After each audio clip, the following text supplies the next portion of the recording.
ಎಲ್ಲರಿಗೂ ನಮಸ್ಕಾರ. ಜಯಪ್ರಕಾಶ್ ಸರ್ 15 ಸಾಧಕರನ್ನ ಸಂದರ್ಶನ ಮಾಡಿದರು. ಅವರೆಲ್ಲರೂ ಸಾಹಿತ್ಯದಲ್ಲಿ ಸಾಧನೆ ಮಾಡಿದವರು. ಆದರೆ ನನಗೆ ಅದರಲ್ಲಿ ಒಬ್ಬರ ಹೆಸರು ಕೇಳಿದ್ದೆ. ಇನ್ನು 14 ಜನದ ಹೆಸರು ನಾನು ಕೇಳಲೇ ಇರಲಿಲ್ಲ. ನಾನು ಶತಾವಧಾನಿ ಗಣೇಶ್ ಅವ್ರ ಬಗ್ಗೆ ಕೇಳಿದ್ದೀನಿ. ಅವರಿಗೆ ಪದ್ಮಭೂಷಣ ಪ್ರಶಸ್ತಿ ಸಿಕ್ತು. ಆದರೆ ಇವ್ರ ಹೆಸರು ಕೇಳಿರಲಿಲ್ಲ. ಈಗ ಇವತ್ತು ಎಲ್ಲರೂ ವಿಷಯ ಮಂಡನೆ ಮಾಡಿದರು. ಆಮೇಲೆ ನಾನು 13ನೇ ಚಾಪ್ಟರ್ ಬಗ್ಗೆ ಅವರಲ್ಲಿ ನರಸಿಂಹ ಭಟ್ರ ಬಗ್ಗೆ ಅವರು ವಿಷಯ ಮಂಡನೆ ಮಾಡಿದೆ. ಅದರಲ್ಲಿ ಏನು ತಿಳ್ಕೊಳ್ಳೋಕ್ಕೆ ಸಿಗ್ತಂದರೆ ಕಾವ್ಯ ಹೇಗೆ ಬರಬೇಕು, ಕಾವ್ಯ ಹೇಗೆ ಇರಬೇಕು ಅದ್ರ ಬಗ್ಗೆ ಅವರು ಹೇಳಿದರು. ಅದಕ್ಕೋಸ್ಕರ ನನಗೇನು ಅನಿಸುತ್ತೆ, ಈ 15 ಸಾಧಕರು ಅನ್ಸಂಗ್ ಹೀರೋಸ್ ಅಂತ ನನಗೆ ಅನಿಸುತ್ತೆ. ಯಾಕಂದರೆ ಇವರು ಅವರವರ ಕ್ಷೇತ್ರದಲ್ಲಿ ಸಾಧನೆ ಮಾಡಿದ್ದಾರೆ. ಆದರೆ ಸಾಕಷ್ಟು ಜನರಿಗೆ ಗೊತ್ತಿಲ್ಲ. ಅದಕ್ಕೋಸ್ಕರ ಇದು ಒಂದು ಸಾಹಿತ್ಯ ಚಂದನ ಪುಸ್ತಕ ಇದೆಯಲ್ಲ, ಇದೊಂದು ಸಾಹಿತ್ಯದ ಒಂದು ಭಂಡಾರ ಅಂತ ನನಗೆ ಅನಿಸುತ್ತೆ. ಧನ್ಯವಾದಗಳು. ಎಲ್ಲರಿಗೂ ನಮಸ್ತೆ.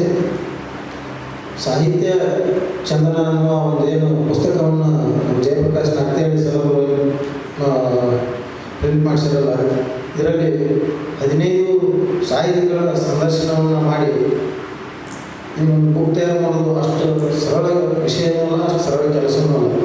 ನಾವು ಬರೀ ಒಬ್ಬರನ್ನು ಸಾಧಕರನ್ನು ಭೇಟಿಯಾಗ ನನಗೆ 2 ವರ್ಷ ಬೇಕಾಗ್ತದೆ.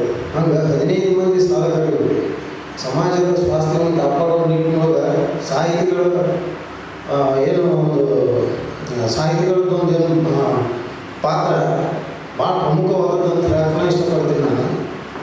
ಸಾಕಷ್ಟು ಸಾಹಿತಿಗಳು ಇಲ್ಲಿ ಬರ್ತದೆ. ಬಟ್ ಅವ್ರು ಬರೆದಂಥ ಕವನಗಳು, ಅವ್ರು ಕೊಟ್ಟಂಥ ನಮ್ಮ ದೇಶಕ್ಕೆ ನಮ್ಮ ನಾಡಿಗೆ ಕೊಟ್ಟ ಕೊಡುಗೆಗಳು ಇವತ್ತಿಗೂ ನಾವು ಅವು ಪ್ರಚಲಿತದವು, ನಾವು ಅವನ್ನ ಪಾಲಿಸ್ತಾನ ಬಂದಿದ್ದೀವಿ. ಅಂಥ ಒಂದು ಸುಮಾರಲ್ಲ ನಿರ್ದಿಷ್ಟವಾಗಿ 15 ಸಾಧಕರನ್ನು ಒಂದೇ ಒಂದು ಪುಸ್ತಕದ ಅಡಿಗಳು ತೊಗೊಂಬಂದು ಇದನ್ನು ನಾವು ಮಾಡಬೇಕಂದ್ರೆ ಸುಮಾರು ಎಷ್ಟು ವರ್ಷ ಆಗುತ್ತೋ ಎಷ್ಟು ದಿವಸ ಆಗುತ್ತೋ ಗೊತ್ತಿಲ್ಲ.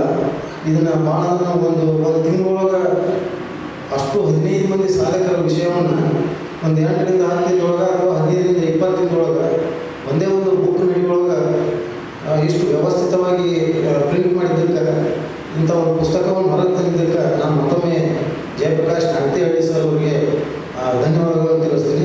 ಧನ್ಯವಾದಗಳು. ನಮಸ್ಕಾರ ಎಲ್ಲರಿಗೂ ಸ್ನೇಹಿತರೆ. ಖಂಡಿತವಾಗಲೂ ವಿಶೇಷವಾಗಿ ಇದೆ ಅಂತ ಸಾಹಿತ್ಯ ಚಂದನ ಪುಸ್ತಕ ಅಂತ ಹೇಳ್ಬೋದು. ಏಕೆಂದರೆ ಈ ಕನ್ನಡ ಸಾಹಿತಿಗಳು ಅಂದರೆ ವಿಶೇಷವಾಗಿ 15 ಸಾಹಿತಿಗಳನ್ನ ಇದರಲ್ಲಿ ಪರಿಚಯ ಮಾಡಿದ್ದಾರೆ.